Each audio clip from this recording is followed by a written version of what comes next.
Hello, my name is Lavanya Bhatia, and I am a junior at Basis Scottsdale High School. So, if you are watching this video, you are probably a teacher or a student or someone who wants to start some sort of competitive speech and debate team at their school. So, as a person who has been competing for 4 years now, actually, I started in middle school with storytelling, and then ever since ninth grade, I've been doing these interpretation events. I really, really love competitive acting. I love theater, and I just really wanted to share my passions with schools that maybe don't have enough resources or don't know how to start a team or don't have a teacher that's interested. So yeah, hopefully you find this helpful. So let's get started. All right, so an introduction to speech, because speech and debate, I'm just going to focus on speech because that's all I've dabbled in, but I know a lot of people that can help you with debate if you need help with that as well. So, what is speech? It's a competitive and creative space for students to perform works. So, it's a little confusing, so bear with me, but we have three different types. We have interpretation, which is, of course, what I do. There are so many types of that. We will get into that in a second. Platform, that's when you write your own speech. So, you're giving some sort of persuasive, impactful story with like some narrative, some call to action. You can use boards, which is info, and then original oratory is more of just that like personal experience, personal story, social, cultural issues. And last category is your limited prep category. So that's impromptu and extemp. Extemp is more news based, and impromptu is more honestly anything, like whatever you can come up with. It's really random sometimes. Interpretation. So most people call it interpretation, but it's also known as competitive acting. So the two biggest types, or some like large types of interpretation, are humorous interpretation and dramatic interpretation. So both of these are going to be 10 minutes where you're up there, you're presenting some sort of monologue or story. It's fully memorized and blocked. Blocked just means you are acting it out, you are moving around, you're depicting the characters, you're depicting the scenes, you're depicting any objects. You can't use any props, but you have to just depict a scene with your own body. And that's basically what blocking is. You have to have a pre existing script, which is either something you cut yourself from a larger work, like a memoir, a book for DI usually, or some sort of movie or a script for HI. Or there's a lot of existing scripts. There's websites that I will talk about in a second here. And then you have a context. So I have an entire presentation about your context, but essentially it's like a 30-second to 1 minute just moral explanation. It's in your own voice. Since these are like theatrical representations, you usually want to the context is the time for the audience to hear what you have to say, hear your connection to it, and it's just a moment where you step out of character and you speak to the people. So yeah. So specifically for humorous interpretation, it's obviously funny. Most people go up there and they do some sort of like switching back and forth between characters, because one of the biggest things about HI is being able to do different voices and move quickly and have energy, because that's what keeps it engaging and exciting. Um I've heard people do Ratatouille, people have done Mean Girls, people have done so many movies. Like there are so many things you can do. Yeah, so switching between characters, lighter lens of serious topics. You can do, yeah, I've heard people do comedy acts like a Hassan Minaj piece before. There's Disney movies. There's just so many things you can do for HI. You can find so many scripts online. You can find a Nat Qualls example. And then for dramatic interpretation, this is more of like a personal monologue, a story, a, a someone going through something tragic. It's there's examples like drug overdoses. I did one on that. You use memoirs, recollections, autobiographies, actual news stories. This is a lot more dramatic. I would say a lot of people go up there and start screaming, crying, like yelling, fighting, and sometimes you play multiple characters to show a story, but it's more about the growth of one character. And honestly, you can really pull a moral out of a lot of things. So it might be a little confusing right now, but you will probably be able to understand in a second. Duo interp. So this is another type of interpretation. So these are the 10-minute pieces, and duo is, as you probably guessed it, with two people.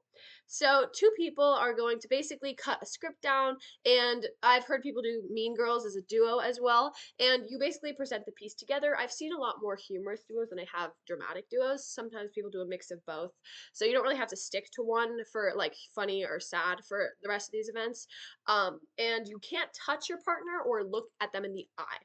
So it's a little difficult to do, but once you get the hang of it, it becomes this sort of like professional almost like almost like tactical presentation where you're really just working together. It just becomes more about being in sync with your partner. And there's a lot of different like techniques and skills that people have for this event, but all you really need to know is it's two people presenting a story. Usually they're different characters. So, black book events. The events I was talking about just now, you don't have a black book. Those are fully memorized. It's just you, yourself, and I, and you, going up there and presenting. But the black book events are this little black binder. It's something you can get off the NSC website. You can buy them online, but it's like a specific type of binder, and you put your script in there, and it helps you with blocking because you can use it. You can slam it. You can use it as a door. You can use it as a clock. You can really do so many things with it, and it's just mandated that you have your script in the book so that you're able to focus on your performance more, because a lot more of these are more about performance and story and moral, and you have to look at your book once or something. It's kind of a weird rule, but you have to use a black book for these next events. Pros: it's basically a DI or HI in the making. It's not extreme enough to be a DI or HI, I would say, or maybe you're just not ready to present it as DI or HI, you're not memorized. It's honestly just a story. It can be a monologue, it can be like honestly anything. Like I've seen people do funny proses, I've seen people do superheroes handbook or something, or the villainy handbook, and it's just like, talking about all the rules, and it's just like it's just a fun way to tell a story and present and learn how to act, learn how to block in a less competitive event. So I did prose for a while. Oftentimes, prose and poetry go hand in hand. If you do one, you do another. Yeah, so you also have 10 minutes. It's 5 minutes at NSCA because some of these are also like all of these are offered at nationals, but this is a supplemental event, so the rules are a little iffy, but you don't need to memorize, and you basically just tell a story, act it out, and have a moral. Poetry and poi. Okay, so these are a little more confusing. So, poetry interpretation and poi. Let's talk about the similarities first.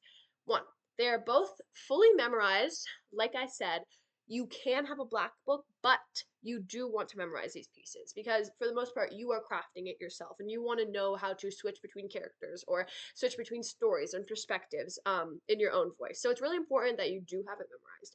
You need to have sharp blocking. Differentiating pieces is very important. You use the book and you weave together different pieces to basically create a narrative around a topic. So I remember when I first heard about this, I was incredibly confused. I was like, how does that even work? Like, are you just like putting together like what do you how often do you switch between pieces? Like what's the point? What types of pieces do you look for?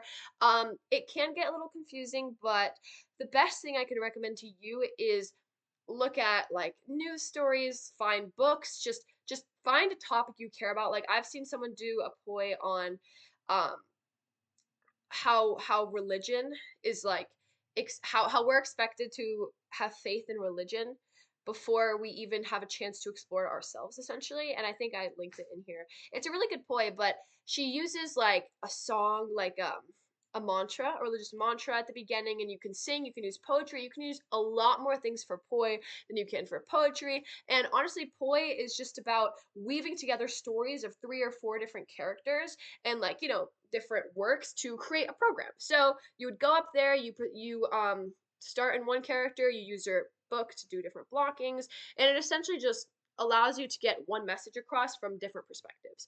Memorization heavily stressed. Once again, poetry very similar to poi. It's only 5 minutes. You can recite one piece of poetry, which a lot of people do not do. Mostly people weave together different pieces of poetry. You can use poetry and songs.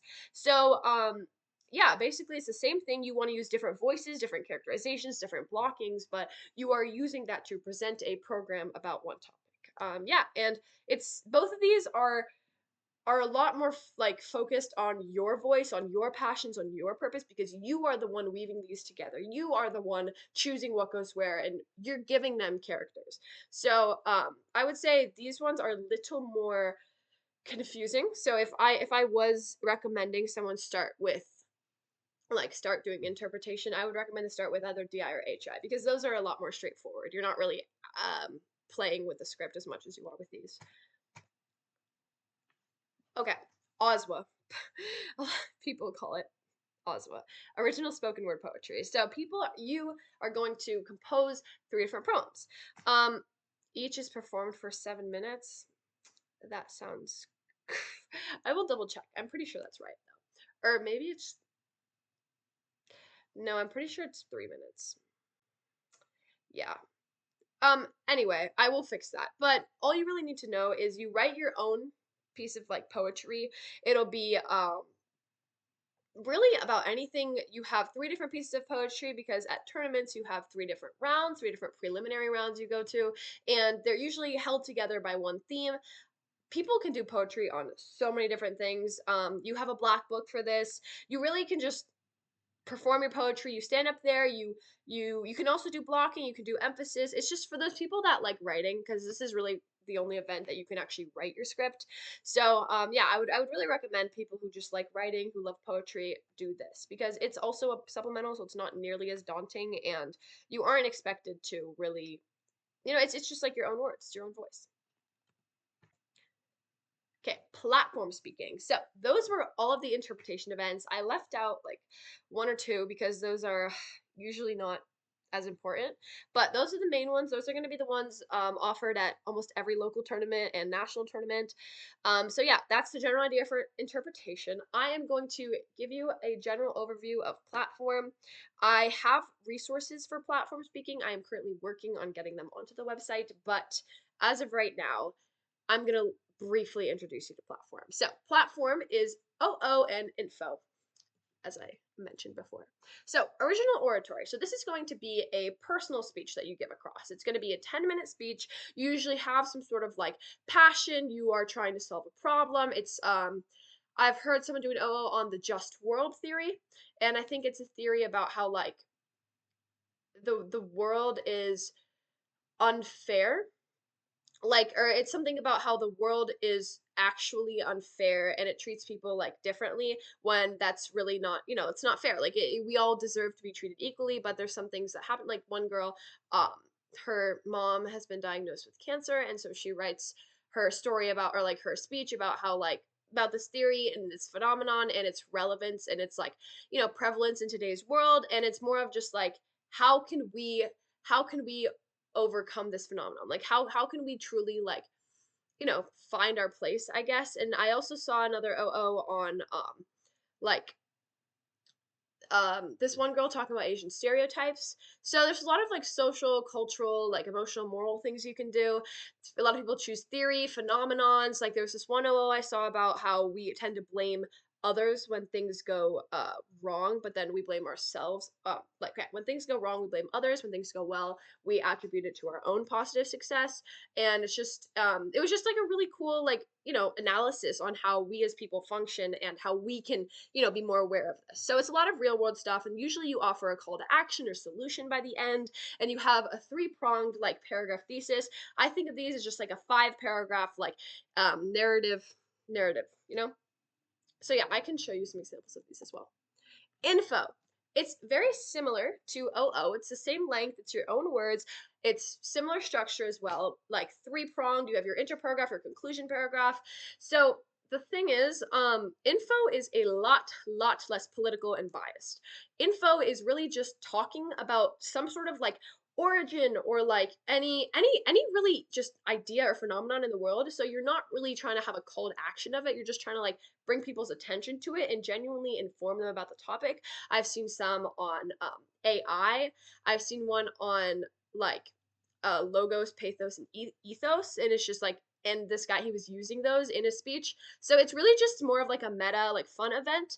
And one of the biggest things about this is that you can craft your boards. So I know I said it wasn't like political or as serious, but there's this one girl over here and she talks about, this is an info I saw. I really liked it. It was about I think how like female like parts are actually like they have led to sexism.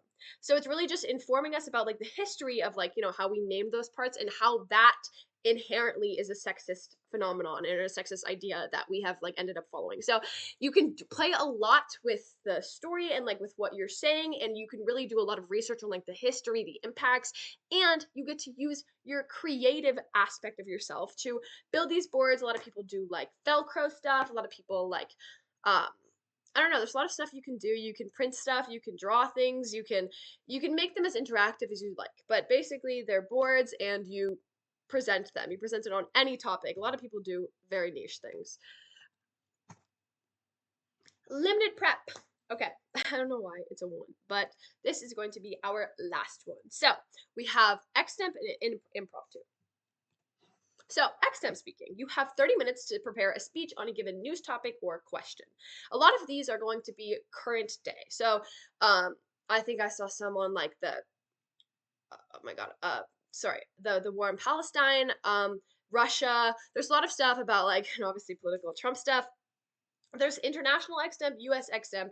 You can there's so many different ways you can go about this, but essentially you get a question, you have 30 minutes to prep, you can use like your computer, you can look online, and most people, once they're practiced, they give a 7-minute memorized speech, taking a side. So it's like, are Trump's tariffs beneficial or harmful for America? And you'd say, introduce your speech, they're beneficial, blah blah blah, 3 reasons, and then you give a 3-pronged reason and you would cite your sources. So a lot of people who do extemp read the news like every day. I have never dabbled in this. I'm like, I am not gonna do this. So it's really one of those things. It's like you like it or you don't, but it's always seemed fun. Okay, impromptu. Finally, we're at the end. So this is a very fun event. I recommend everyone try this whenever if they ever have the opportunity to. So you have 7 minutes and a lot of time for both prep and speech. And this is an event where everyone's in the room with you and they're like kind of watching you as you prep before your speech. So it can get a little stressful, but you usually can choose the amount of time that you want to do. So a lot of people do 2 minutes of prep and 5 minutes of speaking. That sounds daunting, I know, but it's a lot of like random things. There's a lot of random quotes. Like I say here, one time the prompts were just buttons with animal noises, and people just like make a speech off of it. It's like if it's just like cows drink milk. If that's literally just like your quote, you could talk about the importance of the color like white and how white has like a prevalence in our society today, and how that connects to humans treatments of animals, and how like breast milk originated from, like there are so many random things that people do. It's really fun. If you like speaking, you can totally dabble in this. um yeah, it's just like using your like random knowledge to give a speech about anything and everything, and you're usually judged on your ability to speak fluently and say somewhat real things, and honestly just your engagement and your ability to be confident and speak. Sorry.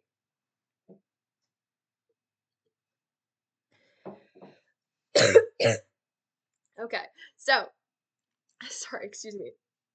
um these are our final 3. Okay, summary: interpretation, competitive acting. We will get into specifics in the next lesson. Platform, that's going to be your own words, it's going to be your speech. You have informative and original oratory. Lastly, we have limited prep, so extemporaneous speaking and impromptu speaking.